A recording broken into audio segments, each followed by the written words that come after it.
Come hither, dear viewer. My plea simply is so that you stop and hear the tale from whence Ubisoft was not Ubislop. In the years of yore, a game was born of a simple girl shrouded in fright, using power and might to heal her heart torn, to then become the child of light.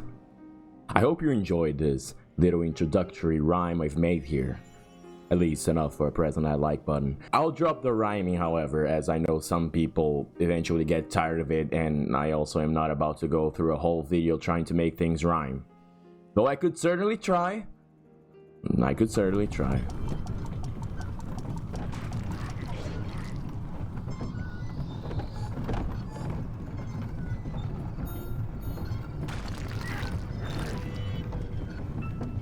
Child of Light is an RPG made by Ubisoft from 2014. Back when it seemed like they cared about making good games and experimenting with ideas rather than just jumping on the bandwagon of whatever is making the most money way too late and falling flat on their face every single time. Hey Ubisoft! How are those stocks going? I played this game back when it released because the visuals really drew me in, and I eventually stayed for everything else. I really loved it at the time, and it's been in the back of my mind ever since then, which brought me to try and replay it recently, since I was kind of in a nostalgic phase in the near end of 2024. And while I still love the game very much so, it isn't quite as good as I remember it being.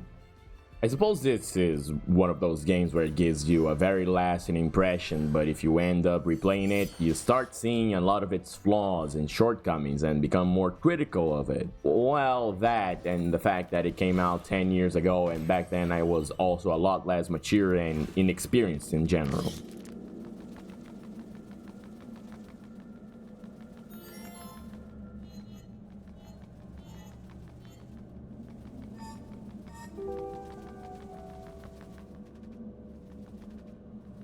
To be honest, another thing that made me feel like replaying the game was the Aurora mode added to Bloodstained Ritual of the Night.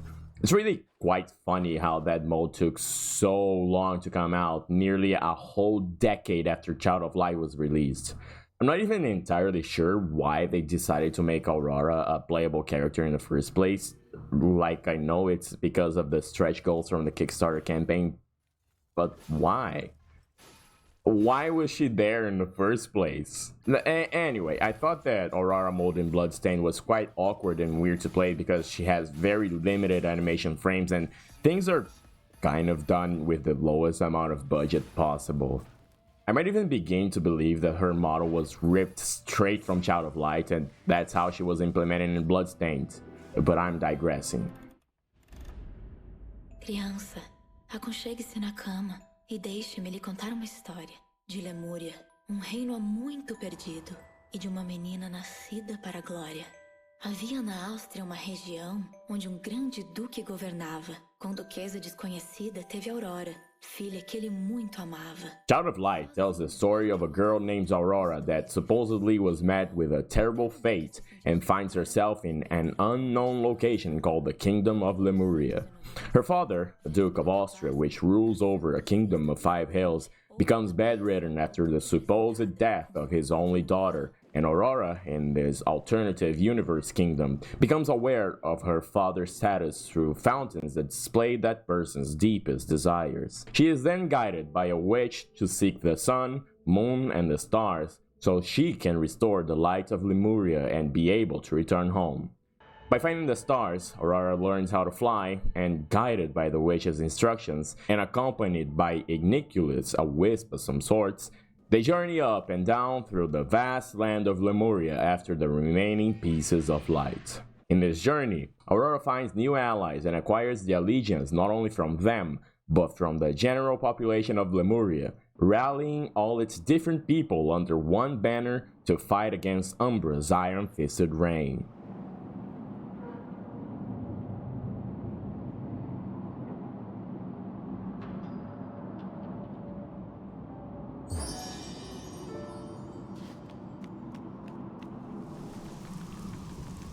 Shadow of Light's story feels very similar to something like the Chronicles of Narnia, with the whole idea of a parallel kingdom that can be accessed through a seemingly normal everyday object.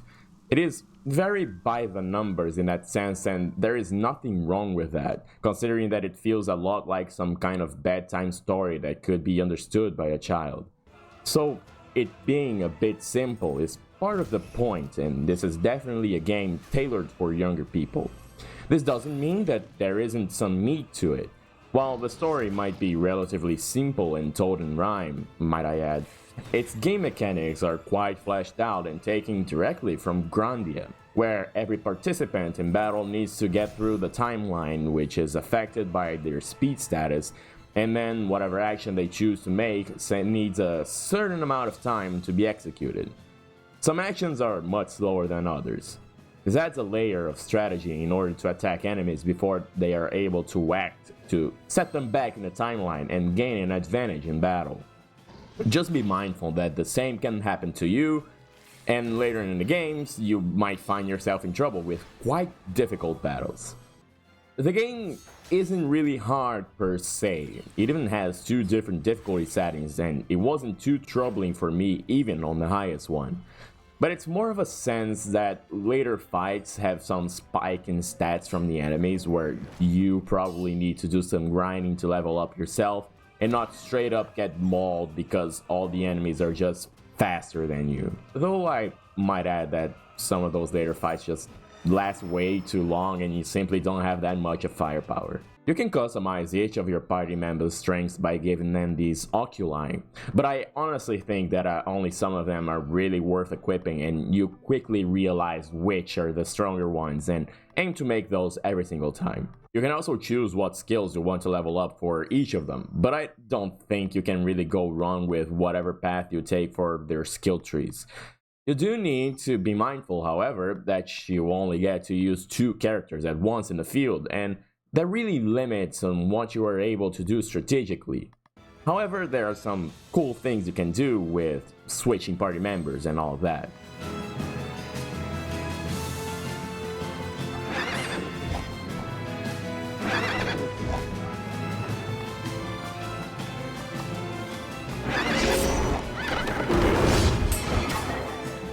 I said that the main draw of this game was its visuals, and I still stand by that. It still has gorgeous visuals, and I think they have aged beautifully despite its age and will continue to do so. However, I do have more critical eyes today and can see some of its shortcomings. First, Aurora just looks out of place with that 3D model, and so does every other human that shows up. I think I kind of get what they were going for here, but eventually it just contrasts really hard with everything else. Second, the animations are very stilted. It kind of feels like enemies are just layers of parts on top of one another connected by rotating joints, and that's how they're supposed to move. It feels kind of ugly to look at those enemies because it wouldn't take too long for Ori and the Blind Forest to come out and really show what beautiful hand-drawn visuals look like. Despite all that, environments and sprites alike are incredibly well made and will definitely keep holding up for years to come.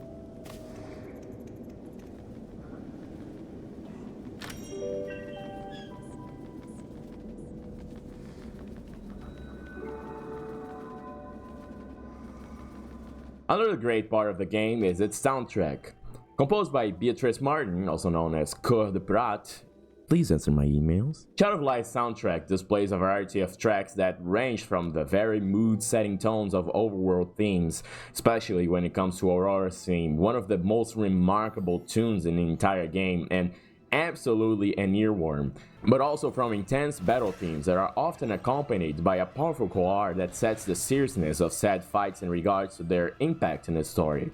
Some of the tracks will eventually blend together in your memory of the game, as many of them have this somber and melancholic tone, but that's perfectly fine, as flying through Lemuria becomes a reflective experience in regards to how the people around the kingdom are trying to survive with the cards that were dealt to them.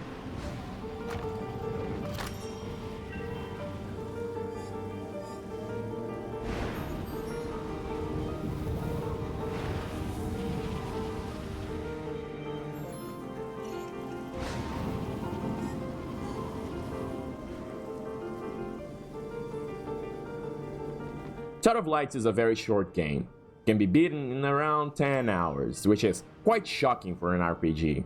It's a bit sad in that sense, because the story could have been a lot more fleshed out and we could have witnessed many other different aspects of this completely new kingdom.